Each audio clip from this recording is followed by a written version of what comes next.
one of the oldest towns here in the Philippines, mainly because it was already 407 years from the day it was built. That's why there's a lot of history happen here in Tambobong, or as we all know, Malabon.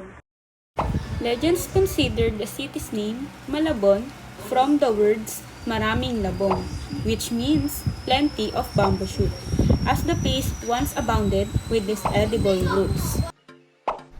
Malabon is part of the sub-region of Metro Manila, informally called as Camanaba, Caloocan, Malabon, Navotas, Valenzuela cities. Now, let's tackle the historical events that occurred here in Malabon. First one is when Malabon was founded as a vista of Tondo of the Augustinian friars way back May 21, 1599. They said that it was the perfect vacation area way back the Spanish period because people who visit here are the highest priests and government officials of Intramuros, Manila. And that is when the name Malabon started, as it was being set by the Spaniards. As the 18th century arrived, Malabon's economy started to rise just because the galleon trade at Manila Bay is very near to the city. The Malabon's economy and industry continued to rise as the mid of 19th century came. Malayan played an important economic role with the founding of La Princesa Tabacalera Tobacco Company and the Malabon Sugar Company. La Princesa was under the corporate umbrella of Compañía General de Tobacos de Filipinas. Also, the rise of Tranvía de Vapor way back 1888, which became very efficient as it was the travel entry of the Malabon people to the northern provinces where they can get supplies which they will sell when they go back here in the city. Next is what they called as the Battle of Malabon, wherein the Pinoys built their defense against the American who wants to enter the city of Malolos. It happened on March 25, 1899. They said that the reason on why they chose the city of Malabon is because it was very near to the city of Malolos. Next was way back October 20, 1882. A typhoon attacked the city of Malabon and destroyed some of the houses in the city. And after a week of the typhoon, a disease called beriberi and cholera spread in the city, which is very unlucky to those people of Malabon.